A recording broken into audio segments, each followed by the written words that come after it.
steps for setting up digital fabrication capabilities here.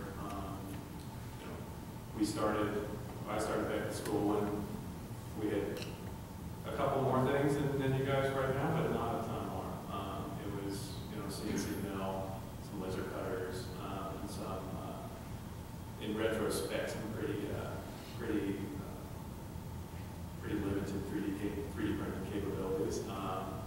There were a lot of new technologies coming around at the time, and they got like those machines. But right now, it's, you know, what you guys can do with MakerBot is basically the same thing that they were doing with $60,000 machines or something that you can't reuse anymore. But that's where we came from. We were in architecture school, basically just, you know, playing a sandbox with these tools, and just taking the initiative to go beyond what we were doing in our studios and our classwork, and take on projects. And that led to working with faculty, you know, over the summers, and actually realizing real world projects, and then, you know, finding out that there's a significant demand, at least at that initial scale, for when we came to school to try and do this on our own. So we started participating in 2007 when we graduated, right in time for the economy to completely tank on us and every project to disappear. But what that allowed us to do is really focus on some of these, you know, bespoke client work. We didn't initially do as much internal design as we would have liked. Now we're able to be a little pickier about the clients. So we, you know, as Steve Baccon, we still do a lot of these bespoke design manufacturing and full design assist installation. But we also have machine made, which is, well, I'll show it the second half of the presentation, but it's an open source, open platform for designers and artists to rapidly get designs realized in the same way, using the same set of skills and knowledge that we've been using for the past 6 years. And then we're also launching standard knowledge, sort of all the good ideas that we keep at the end, furniture and products. Somewhere in there we some architecture, but I want to talk about us as manufacturers today. So how do we, you know, start out as a designer and an architect and then become a manufacturer? There's a little, you know, 6 years has made a difference in sort of what this marketplace is and what resources design professionals have, and, you know, even, you know, design students. Effectively, all you need is a laptop, some 3D modeling software, and high-speed internet connection to be able to become a manufacturer. And this is, you know, all over the media, but it's usually taken, it's not thought of in architecture. Specifically, it's because of 3D printing and just it being the, you know, one of these hot trends right now. And it is, it's actually becoming a significant industry. Last Economist Quarterly Technology Review was saying this past year the demand for 3D printed products was 2.2 billion, which maybe expectations is not that huge, but being projected to grow to 1 billion in the next 5 years. The trick is sort of where that puts us as architects and designers. It works really well for the maker movement, which architects are definitely a part of. Where we are, we're sort of seeing it as being slightly divergent from that.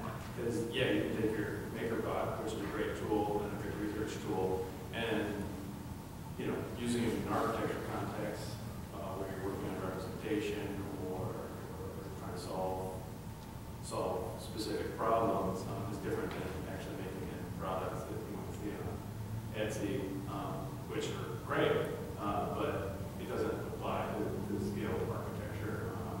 Interiors, it starts to approach furniture,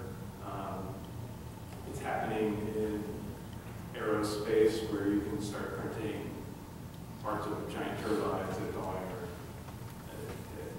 at GE. They're doing a lot of very interesting proprietary stuff. It's working in medical research where, again, there's enough money behind it to make it relevant, and you're doing sort of like scaling and working with each other product. And then again, at the other end, it's sort of trinkets and jewelry. So there's a lot that industry is sort of showing us in a way about approaching it and allowing people to have access to these limited runs where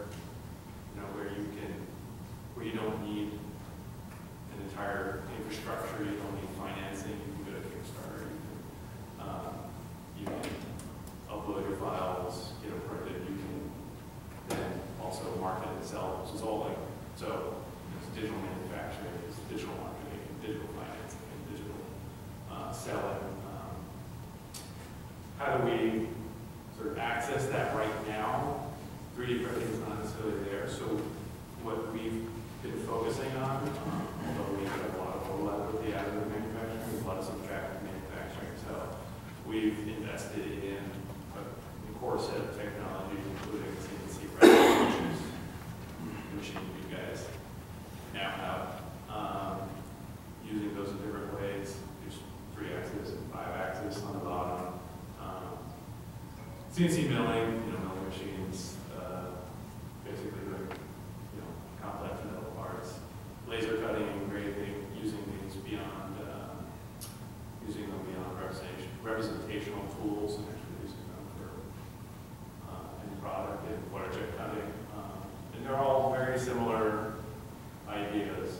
It's removing material that's attractive so that you can work with stuff that's actually being used in the building industry today.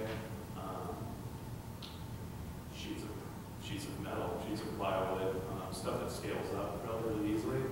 The technology is not new. Technology behind 3D printing is not new either. They came up with, first started marketing the first machine in 1986. And being in architecture school, you're probably less surprised than everyone else that's seeing this in the news and thinking it's the new greatest thing. It's constant. It's everywhere. We were like, yeah, there's 3D printers. We knew that. But now that it's become mainstream, it's actually a really exciting time because there's a lot of attention.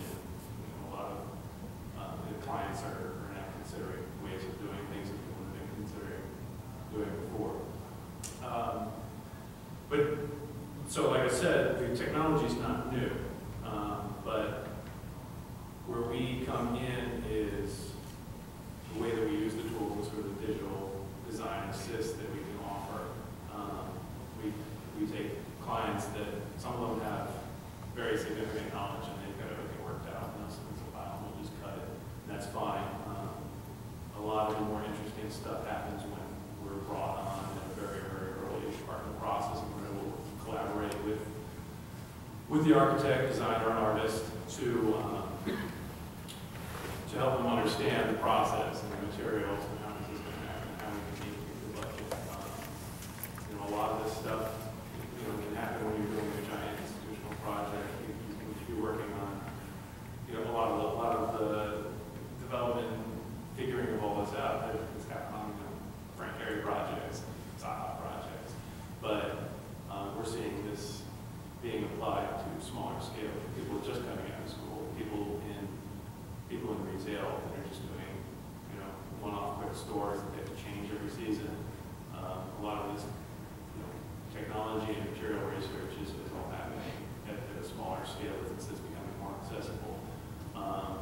Because of providers like us, and there's a proliferation of them right now.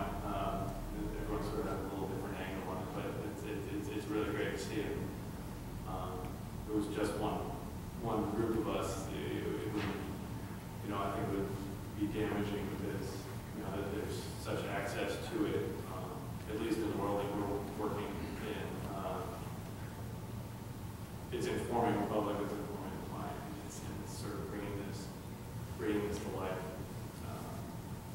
And we combine it, again, with material research so that we're taking a product that exists and doing it and manipulating it digitally, manipulating it physically in ways that that you wouldn't otherwise be able to without this set of tools. So I'm going to sort of walk through a lot of a set of projects that we've worked on at Beach Baccon, just thinking about them in the context of making this manufacturing accessible to engineers. But this is, basically the last 6 years of building this up, and which will yield machine made at the end of all of it. It's a project at the University of Wyoming, did with LTL Architects. This is sort of one of our first big projects, so we usually show it. It's a abstracted relief of the state of Wyoming, and it's a series of digital processes and physical layering and milling away to create this. It's installed by a bunch of very strong guys. That because of fire code reasons, that would actually be MDF. We would have loved to do it out of foam, but it's a fire rated MDF with a lacquer coat on it, fireproofing and fire retardant and lacquer coating. So the heaviest ones, which I think are in the Teton Mountain range, is they're upwards of 450 pounds. So we work with engineers to structure the wall and actually structure the beam of the reinforce the beam underneath this wall to accommodate it. But it's, originally they commissioned an artist to do a custom mural, and the architect wanted to sort of maintain control of that. So it somehow fell in this weird limbo land between a working contract and an art installation. And so that's where we stepped in, I guess. Some other things of it. Other sort of large-scale installations. This is the National Academy of Design in New York. We work with Pentagram and Dave Staberg Cox. It's a accordion ceiling, so we're applying material that's used in one way, and traditionally it's a countertop, and just applying each other's surfaces by doing a CNC process to it.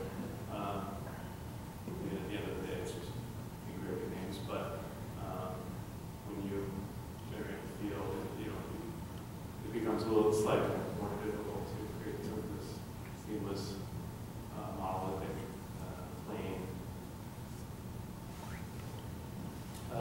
Also, the other accordion project that we did was at the Barclays Arena. It's the New Jersey Nets stadium. I know everyone thinks a big Nets fan. Don't worry, I'm not there. But actually, the most exciting one was MTV Music Awards. Justin Timberlake did a video up the escalator next to our wall. But we work with shop architects, the architects of the stadium, or at least the shell and the interior spaces, not the whole. But they worked with us on a pattern that we created in Grasshopper to match their facade patterning for the entire stadium. I don't make too much of it, but the entire outside of the stadium is done in these weathered steel. It's like it looks like Corten. It's just technically Corten.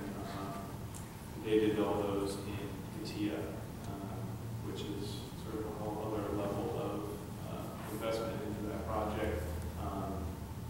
The facade manufacturer actually went bankrupt, but they made a whole so that they ended up finishing. If you go, they're all weathered steel, so they had a facility, and they did it in Indiana,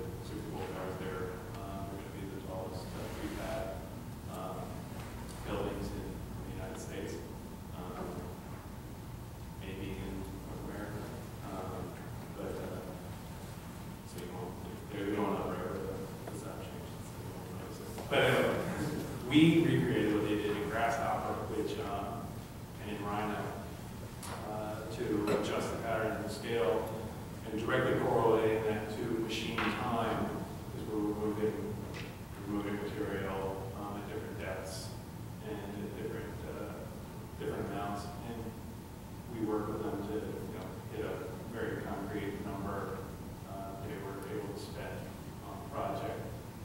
So using that tool not only for aesthetic needs, but it was pushing and pulling it to achieve some more real-world practical results. There's an example. That was the site. It was not supposed to be. It was supposed to be a lot easier to put it up, but that's all the stuff we had to negotiate. We were able to incorporate a lot of this variation in that digital process and that parametric modeling. And at the end, it installed, and that's exactly where Justin was. A lot of our research has been done in art production because of there's a luxury to what can be done. Paul Ramirez, Jonas, this is a series of cork-based, we call some of the anti-monument series, where it's referencing, stone, bronze, and how the public interacts with those, and sort of acknowledging that. I guess we're not going to really know as much as he would, but there's this is a very intense project at the end of the day. There's 1,221 individuals licensed in this. It was a good project. I figured we also had to design an armature, design a method of alignment and attachment, and put the whole thing together. There was a luxury because it's an art project, but again, it's working at a scale and a price that's, up until very recently, these tools were not totally accessible. More art production, Trishika Moore, architect. This is her stuff that has been on. This is more traditional. These are iconic modernist houses, just with some of her projects that represented their half-scale building sections. It's actually a really good way to learn about them. But to actually make them, they were a combination of the CNC process and that, at the end of the day, a lot of carpentry. Going off, and we would send our guys out to watch them open the boxes because they needed someone from our place on site. So, got Brian that works for us, got to go to Venice, we actually had to go and watch them put back in the boxes too, so we had to go twice. Some more, we're in New York, and there's a lot of art production going on, so we have people basically walk down the street sometimes, like Dr. Over, and she has all these video projections out of these faceted shapes. She's Swiss, and this is actually one of the multiple sort of connections we have to Herzog, the guy that she works with to do all the digital modeling that she had been working with before she found us. Was the guy in Herzog's office in Switzerland, in Basel, and so we were basically doing these art projects with teams from their office, which was kind of fun because we were all talking about the architecture on the side.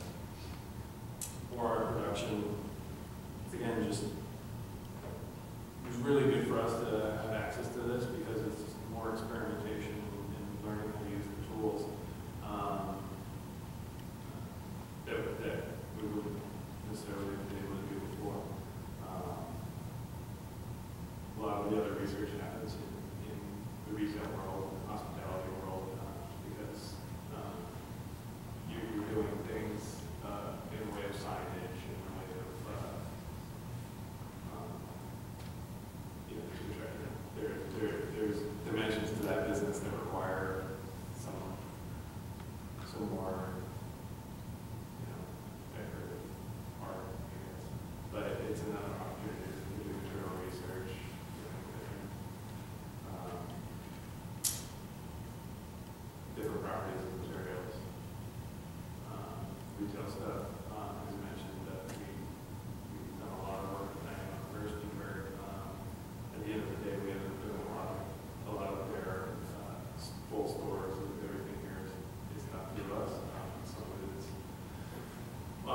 standard millworking stuff, but a lot of it's based on material research. She came to us, her team came to us, because they do a lot of, their brand is all about textile prints, and we started with them working on ways of sort of trying to bring that into art materials for the retail environment, working with brands, working with Corrigan, and the walls are another one for, it's actually for signature print.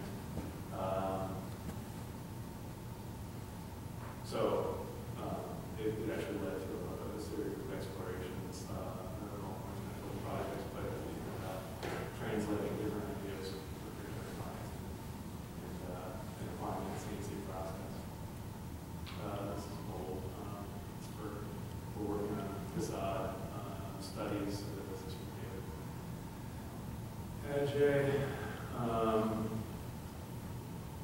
Series of material research, taking cheap material and a cheap way of milling, adding texture by actually working with step over. So it's not just about creating a smooth surface, it's about the shape of the tool that you're using and being able to control that in a smart way to do something to create a surface that you can mill an hour versus if you do that really smooth, where it'd be on a machine for a day and a half. You guys start messing with it a lot with the CNC, you will quickly find that someone will end up sending a file there and they'll be there for days and days, and it's a little crazy. It's good mistakes. It's a good mistake to have learned. But there's a lot of smart ways of using these tools, and sort of thinking about that ahead of time, and how you want to achieve the result, achieve the representation. We were just talking a bunch about some 3D printing and the fact that at the end of the semester there's going to be projects that you send to it, and each, when you think at the end of the day, we want to take 3 8 hours to build.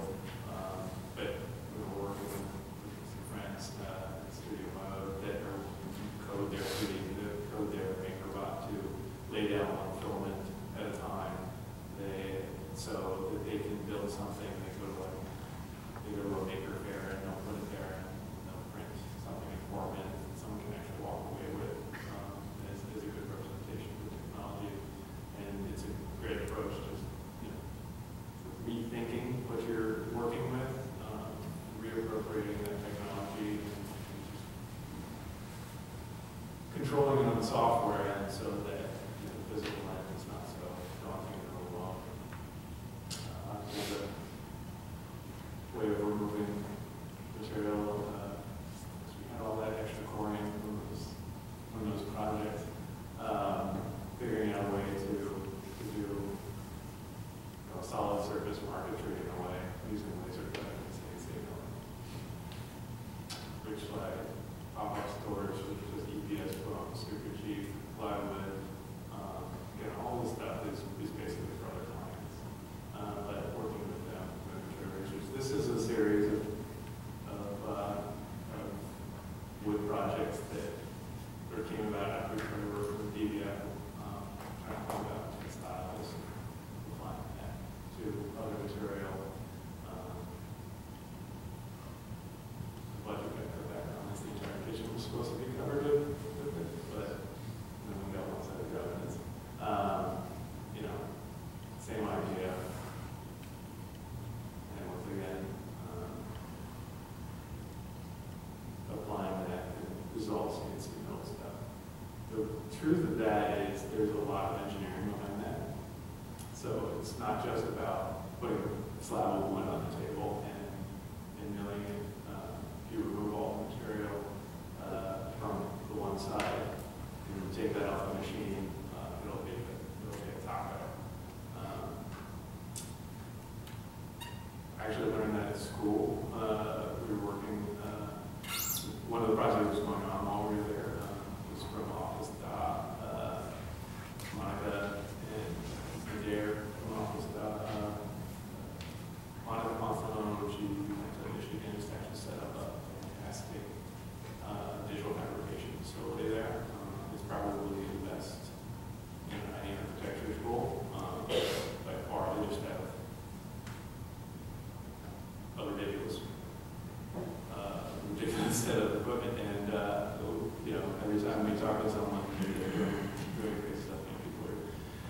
seam bending wood with robot arms. It's super cool, and it would be a great. I'd love to have a fraction of what they have in our shop, but what they were working on was actually a set of undulating, very similar. Taking the material off, and they actually had to make this whole thing twice. It was actually for the school. It was in the faculty offices, basically filing cabinets with undulating wood drawer front, and they put it in there, and within a week, you actually couldn't physically open the doors because they would move so much. But it was a really, really good accident to come across, and you guys experiment with the tools that you have here. You're going to have more problems than, it's going to take a long time to sort of get up to speed with a lot of these little things that get in the way. But it's actually more important at the end of the day to understand that so that you can go, this is all.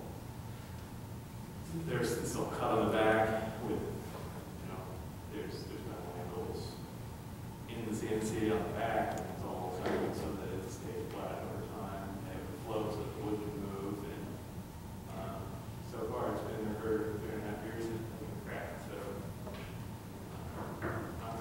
CNC no wood. This is a cool little one actually we did for its they're renovating the park armory in Manhattan, and they had just been thinking of the way that they approach technology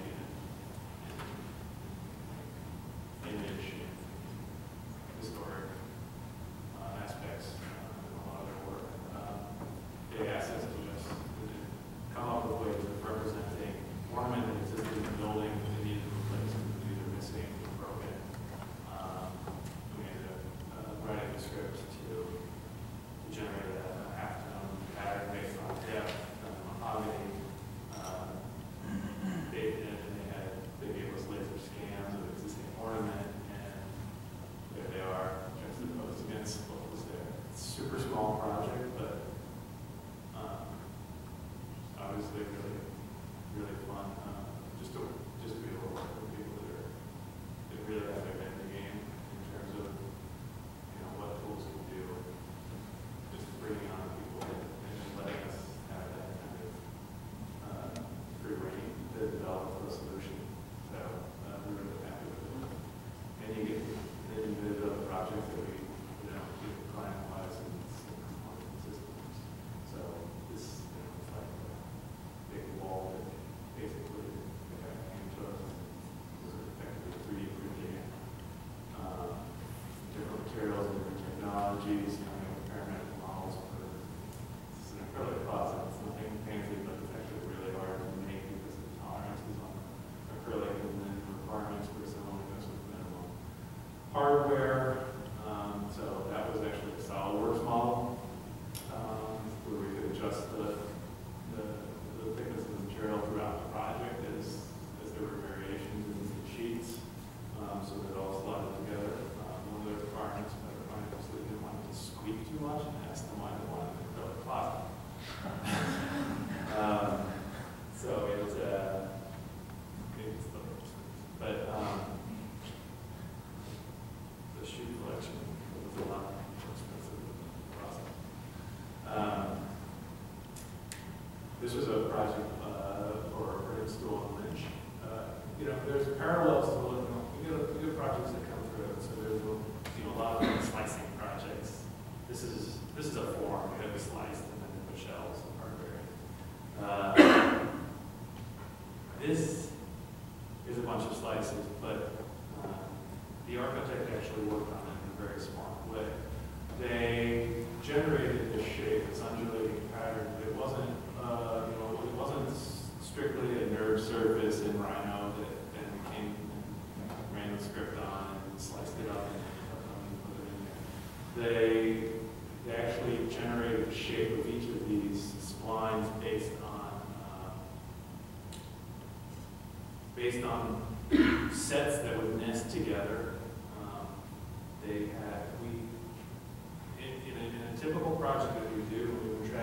CNC mill, we're doing a sheet material project. If we need 60% yield on the material, it's generally a good project. Some projects we do actually use less than half of, less than that material. Not many less than half, but there are some projects where you have such crazy parts that they don't fit on the sheets very well, and you end up having to throw away a lot of material. And actually, in New York City, that's extremely expensive to have it all carted away. And it's problematic, not just from a cost point of view, but just from the way that people are thinking about material. So this one actually had 96% yield. There's enough room for the tool at the top of the perimeter of the sheet so that you cut your full sheet, your full piece, and it turns that into sawdust. And there's enough room between the two pieces for the tool to cut, and there's nothing to take off the table except to sweep it off. So it lets it do it quicker. There's no space taken up from waste. They could have just made a surface in Rhino and lofted two curves, and we would have had to buy twice as many sheets of MDF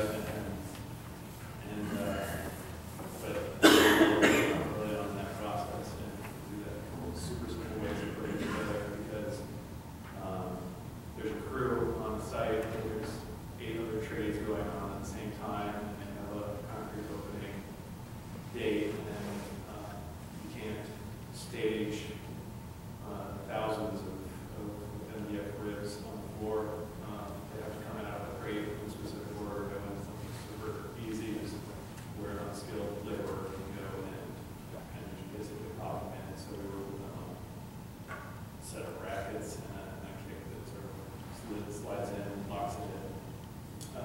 So it's thinking about what these pieces are doing. It's not just about a million-part project. It's about a smart way of making a million-part project. Actually, this whole project just got a Chicago award for interior renovation, which is kind of awesome. And they were kind enough to give us a credit as a consultant on that project, which is really awesome, because they had a lot of that thought out prior to coming to us. We worked with them a lot to refine it, but it's great exciting and effective at the end of the day. A lot of furniture is a great place to research. It was a great place. When I was in school, we were messing around with a lot of furniture. This is maybe a slightly different project. This is for Rock River Robot. These are one of the people that are in the Navy or in Brooklyn right now in the new lab. This is a levitating table. We were the fun to develop the enclosure for these rare earth magnets that go into those discs, and it's actually held together with these tethers. The assembly on these is just got to be away, but it's pretty neat. You actually have to put it pretty far. I haven't tried to put like a laptop on it or anything, but they're actually the assemblies for these magnets, and you have to hold them at arm's width apart, because if you get too close, they will fly together and like smash again. So we cut the parts that are in the assembly because we don't want anything to do with it. But you can apply CNC to stuff that doesn't have to scream digital. I think this is a chair that Eric Keats designed, and it's sort of a reaction against a lot of the swoopy-doopy projects that we get through the door, but there's subtleties that we wouldn't be able to do without the tools. Just taking the material, applying a visual process that allows you to achieve your design intent can be pretty subtle.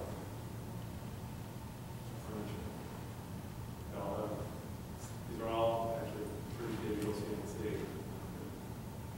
This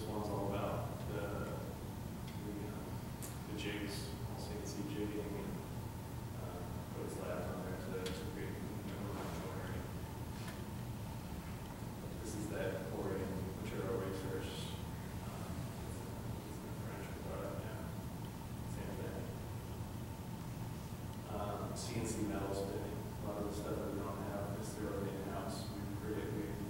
Because we worked for 6 years to do all these bespoke projects, every project has some component that you can't do in-house. That's a great thing about being in, actually in Queens and New York. There's this NASA and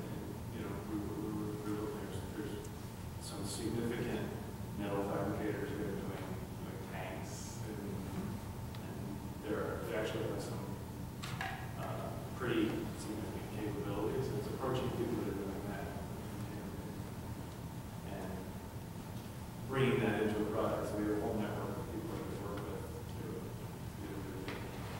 do products, keys and everything. There's the other end of it is the super high custom stuff. This is Rockdale Baker has copper and brass table.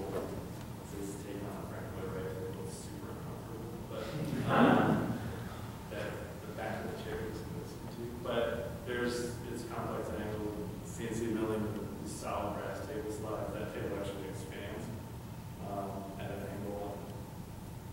It's pretty complicated, but it's an art piece. It's architecture. Other things you can do. But so after having done that for 6 years of doing projects that require a lot of our individual expertise and input on the project, we launched Machine Made, which is our attempt is sort of learning from the 3D printing industry, something.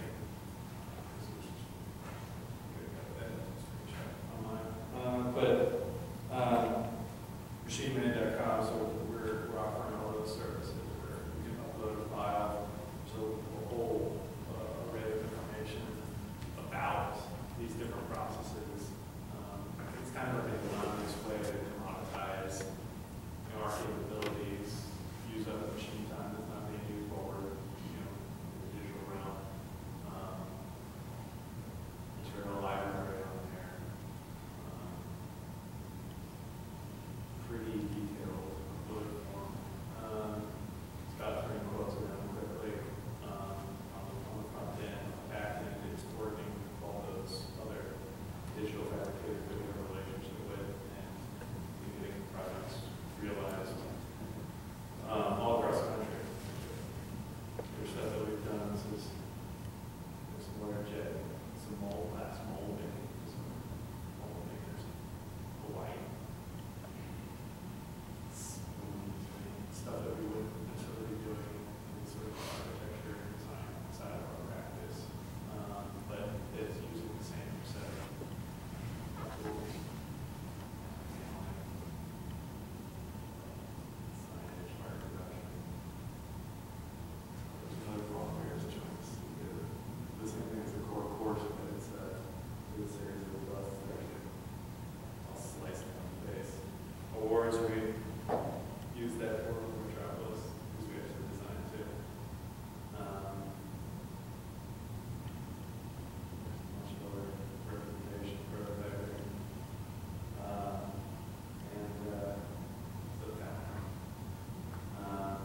For Marilyn Mitchell, who's a photographer, but somehow found the website and uploaded it, so it's just maybe successful people in architecture and design and beyond that.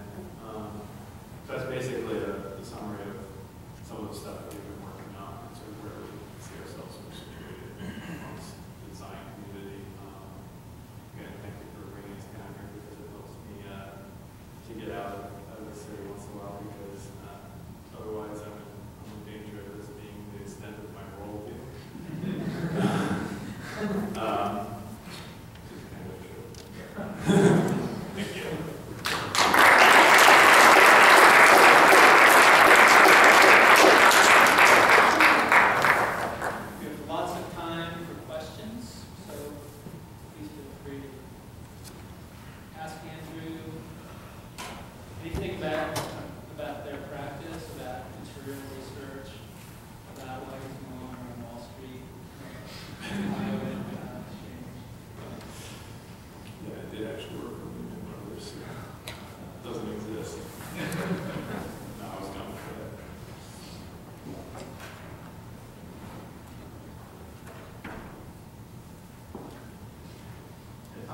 talked kind of quite a bit at the beginning about the scale of kind of the maker movement, especially with 3D printing.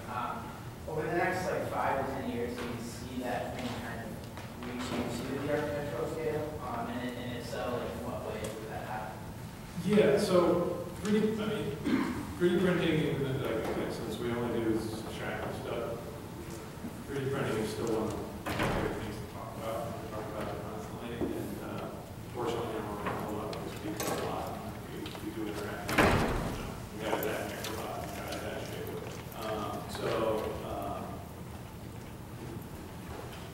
It's interesting what's going on.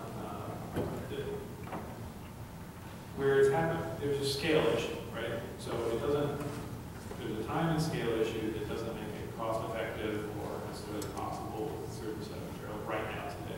That is being worked on very rapidly. And GE is doing it with proprietary materials, proprietary processes, where they're making very large parts for turbines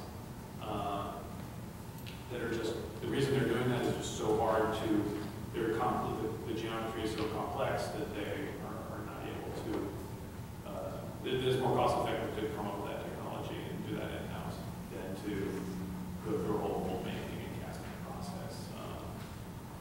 And a lot of them are actually they're using polymer-based stuff, so 3D printing is right up what they want to be doing. That's starting to talk about the scale of component that one would start to think is happening. It would be necessary in architecture. The things that we see are a lot of, you see the next, the first 3D printed, fully 3D printed house is going to be started on. And that is one trajectory that is definitely has a lot of potential. My instinct is to say that we will see parts, we'll start seeing it sort of, inconspicuously, replacing traditional manufacturing processes, components coming into architecture. What's great is that the architect can start to control that to a degree. When Boeing's using it, they're printing replacement parts for old planes that they used to have to do. That would be very expensive. They're not mission critical stuff. They're being used on the 30-something strike fighter. But again, they're not replacing traditional manufacturing ways right now. Even like in electronics manufacturing, Foxconn's not. They're completely anti 3D printing as a threat. But at the same time, if they're short, if they didn't order the right part, that part can be rapidly printed. And it's exciting that actually has happened where companies like that are putting large orders on 3D printing. I think that the 3D printing will start working at a scale that it becomes an architectural component. It'll be a long time before we can see just 3D printed architecture. And I would think that there's going to be a lot of experimentation and sort of like what sort of pushing the envelope. What can we achieve by 3D printing a building? But where it's actually going to be sort of a game changer is when you're not really thinking about this is 3D printed architecture. It's just another tool that we as designers have access to. There's other barriers that are maybe more challenging than the actual technology. There's zoning issues and code issues and all that stuff. And it's really interesting sort of how that works. That's what's super cool actually too, is the same problems for 3D printing and architecture are going to be the same problems that you have with 3D printing and weapons. It becomes a legal issue. It becomes, how do you implement that within a very rigid and structured set of rules. What do you think, like, or what sort of challenges that you saw anticipating in the digital application world as it affects? What challenges? Yeah, I mean, it's always time and cost from where we are right now. You know, and it's just the reality of you know, basically doing almost exclusively client work for projects that are short time frames and small budgets. The challenge is being able to apply some of the tools that are extremely powerful in smart and quick ways. You know, we have the capability of sitting down and writing custom tools in CATIA to do any of these projects, but it's not necessarily going to be a fruitful endeavor at the end of the day. So there's ways that we sort of apply classes to projects. So it's a combination of doing things traditionally and then layering it in with some tools. That enables us to develop shortcuts that we can reuse. So all the projects are completely different. And when we first started, we started coming up with very difficult, you know, very time-consuming solutions to projects, and then put it on a shelf, and then you can't really use it again. So it's about interfacing with technology and interfacing with the way that you're thinking about design, do it smarter and quicker, and then being able to, you know, think of it as, you know, generating tools and not generating projects. And in the design world, there's a mix. There's some people that are good with them. There's a lot, you know, they're using it on a design representation and not thinking about it until the project goes out to bid. So it's about integrating that as sort of possible, at least from where we are and how we're interfacing with the design industry.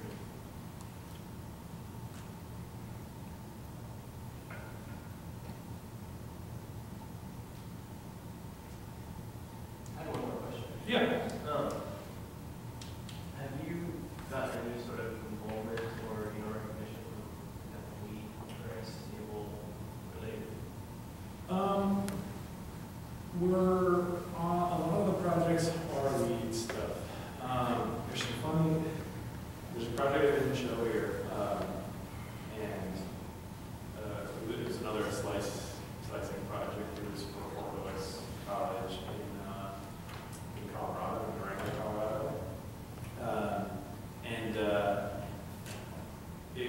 They use, I mean, it was thousands of slices of MDF. It had a certain percentage of recycled content in it, so they get good points for it. It's a difficult thing to put what we're doing in because it is so loaded with, you know, based on, you know, materials and a lot of, you know, at least the aspect that we're working on, and in no way am I believe that's perfect.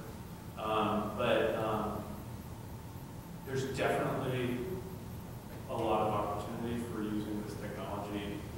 For approaching projects. You know, when we look at the brainstorm lunch offices, about thinking about how to not wastefully do something that you have an aesthetic desire to accomplish. They don't have to be mutually exclusive.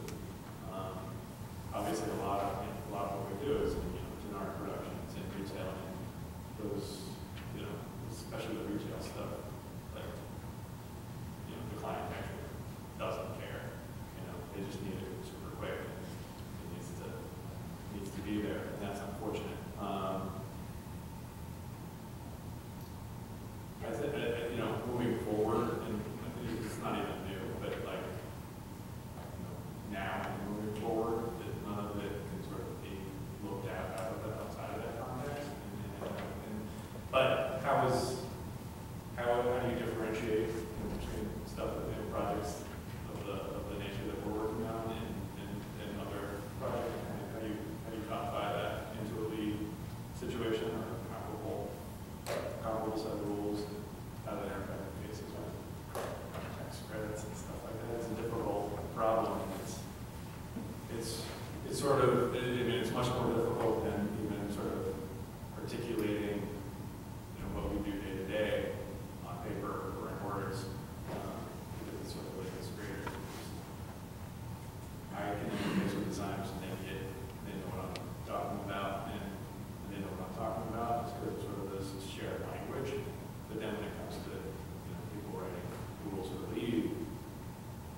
resources.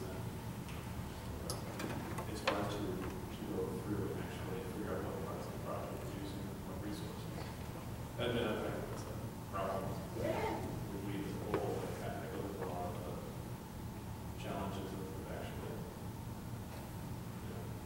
saying where the bucket can stop on certain parts of the project.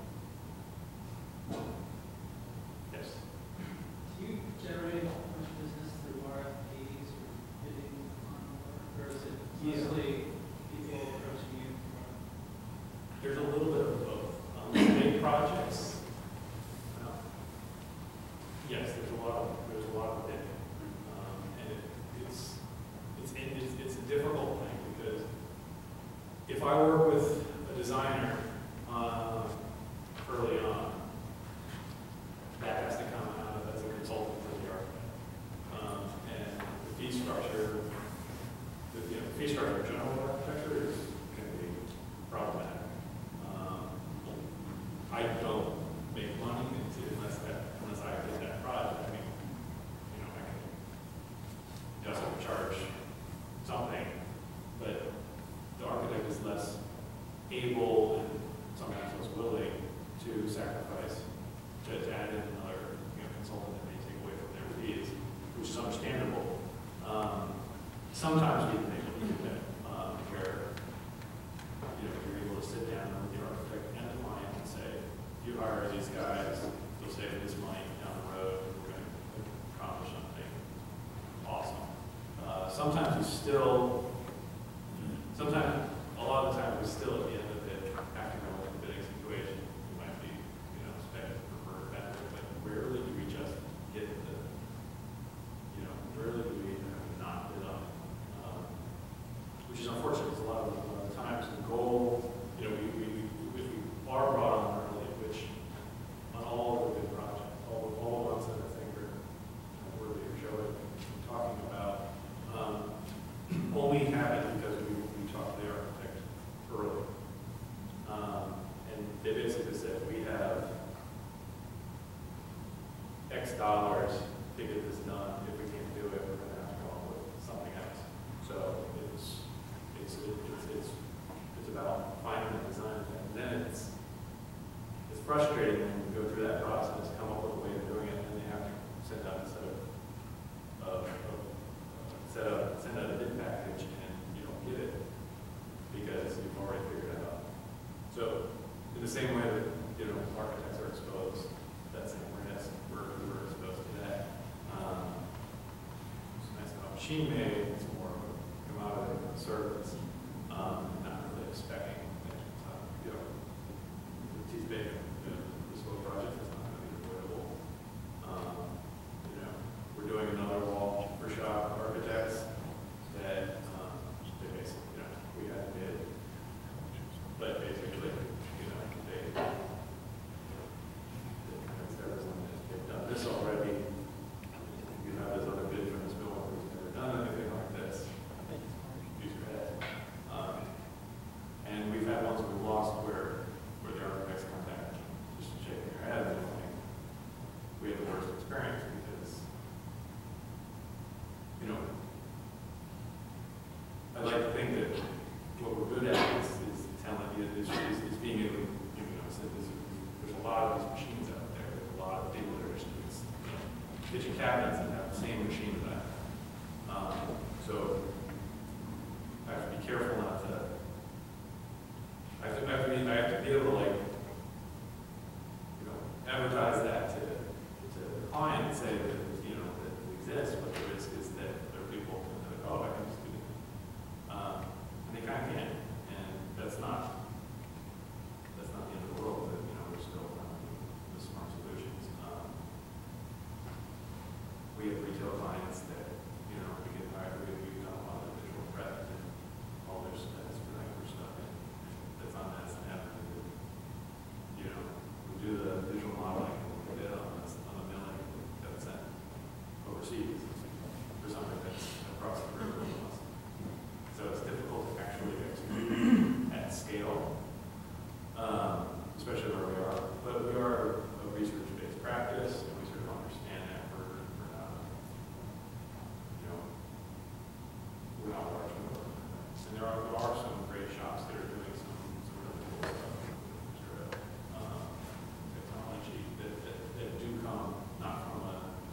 script in place, but from especially architectural manufacturing world, they may come from composites, fiberglass, working facade type stuff, metal fabricated for stuff. So, you know, we have a generalized approach to technology, and we come up with carrots for the large companies that have specific aspects of it can do it at scale cheaper than we just can. But it's okay, you know, as a research-based practice, it's, I guess, an understanding. Yeah, to sort of follow up on that, we have worked with various architectural firms in around I suppose at various stages in the design process. And I'm interested to understand how, you know, your contribution from a fabrication standpoint has influenced the design process, and how do you see this moving forward in the future of the architectural practice, how fabrication can be of influence or Yeah, I think, the whole. I mean, you know, since we do a lot of client work, the goal is to get their idea realized, and to create, to have that dialogue and maybe have a push and pull. Obviously, the idea is, you know, the genesis of what they want already exists, and it's just a way of, you know, at one level, it's a way of, you know, saying, this is your set of materials you could be working with, this is what I want to be working with, how can we use that, maybe something we've already done, what are some alternatives that we can do something that they as designers and sort of their own design want to accomplish. I think it's important for them to have that dialogue, because there's been a lot of stuff that's come to us after that that, you know, we've bid on and it doesn't happen. It's not that we lose it to someone else, it just doesn't happen. I think it's cut. And, you know, if you look at the stuff that we have, it's the stuff that, you know, the day can get cut. It's not the roof, right? It's the, but it is at the same time the stuff that makes the design. Some of it's a little, some of the stuff that we've done in the past has been a little more superficial, but some of it, you know, is the crux of the design. So, knowing, for the designer, knowing up front what those tools and processes and limitations, most importantly limitations are, can inform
and that, you know, it was always sort of hard to articulating that in the past. I think that,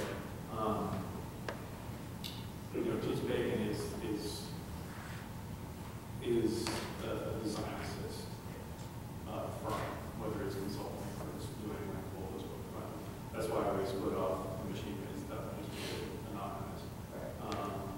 Because for a long time, a lot of the effort was sort of equally done to stuff that wasn't as interesting. And all our own proprietary design stuff is also now separated and rebranded because we did get to a point, like, you know, so if we're trying to make this accessible to designers at a small scale, all of a sudden we're the competition for our clients, which is not a good place to be, just business-wise. So there's some creativity in the business model as well, and I think that, you know, and that's where we're looking at the 3D printing world too. It's, you know, there's business models that now exist. So it's taking advantage of that. It's taking advantage of people that are, you know, raising money on Kickstarter to get stuff done. So it's kind of an interesting time for all of that. Yeah. How do you go about making decisions on some proprietary manufacturing that you do? Do you do market research?